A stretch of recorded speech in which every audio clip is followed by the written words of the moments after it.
Good morning. We are continuing with our lessons on law of agency.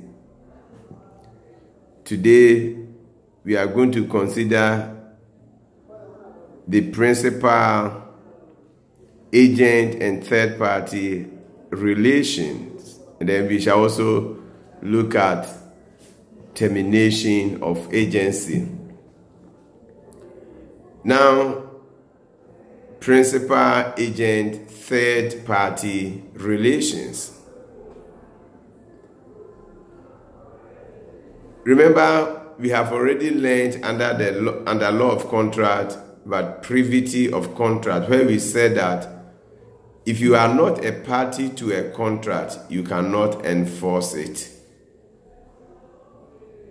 But we also talked about some exceptions to the doctrine of privity of contract. And one of the exceptions was agency, where we learned that when an agent enters into a contract with a third party, after the agency had been created, the principal will be liable to the third party if the agent fails to perform his obligation, and vice versa. In other words, the third party will also be liable to the principal if he fails to perform his obligations under the contract. And that is what we are looking at today.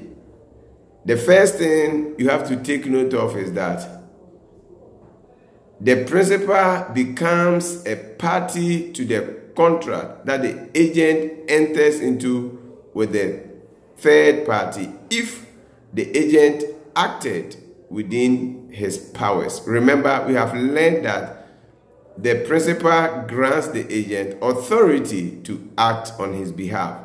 So if he acted in accordance with the authority that has been given to him, then the principal will be held liable for whatever happens. So the principal becomes a party to the contract.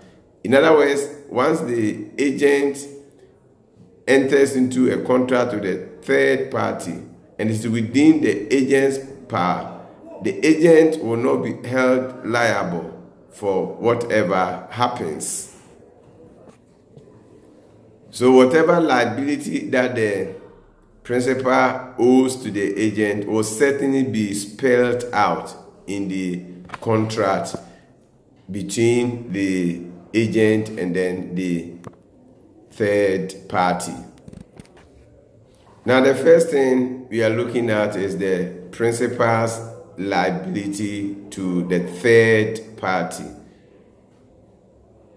What should be noted is that the principal shall be liable to the third party in contract the agent enters into, and it will be as if the principal himself entered into the contract. So whatever contract the agent enters into with a third party, the principal is going to be liable. What it means is that if the agent fails to perform his duty to the third party can sue the principal, or the third party can seek redress in court of law against the principal, not the third party, or not the agent. In the same way, we have also talked about ratification. If the agent acted with the third party and the principal ratifies it, then the principal will be held liable for whatever happens. So that is the first thing you have to take note of. But if the agent acted as if he himself was the principal and he did not disclose the identity of the principal, then the agent himself will be held liable for whatever happens. So that's the first thing you have to take note of, the principal's liability to the third party. And we are saying that the principal will be liable to the third party as if he himself entered into the contract with a third party, though it is the agent who entered into the contract. And we all know the basic thing is that the agent is acting on behalf of the principal. The second thing you have to also take note of is the principal's right against the third party. The principal's right against the third party. Now we have known that the principal is liable. In the same way, the principal can also enforce a contract made on his behalf by the agent as if he himself entered into the contract. So the principal can enforce the contract. Put simply, the principal can also sue the agent if the third party fails to perform his or her obligation under the contract. So that is what you should also take note of. It. He's liable to the third party, and he can also enforce a contract against the third party. Let us also know that if the third party assists the agent to violate his fiduciary duty, the principal can have cause of action against the third party.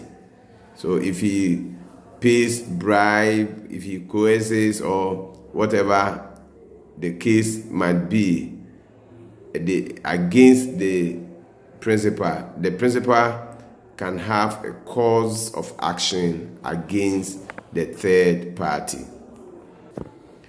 The next thing is the agent's liability to the third party. What should be noted here is that under normal circumstance, the agent is not liable to the third party. In other words, if he acted within the scope of his authority, he will not be liable to the third party. Put simply, the third party cannot sue an agent who acted in line with the authority that has been granted him. But if the agent who did not have authority to act on behalf of a principal did so, then the third party can have a cause of action against the agent. That is where the agent did not have authority to act on behalf of the principal and he acted. Then he himself will be liable for whatever happens. Don't forget that under law of contract, we talk about misrepresentation. So if the agent made any misrepresentation in the course of his dealing with the third party, and the third party relied on that misrepresentation to act with the agent, then he can have cause of action against the agent for the misrepresentation. Finally, we are looking at the agent's rights against the third party. Under normal circumstances, just as we have learned from the beginning of this subtopic, if an agent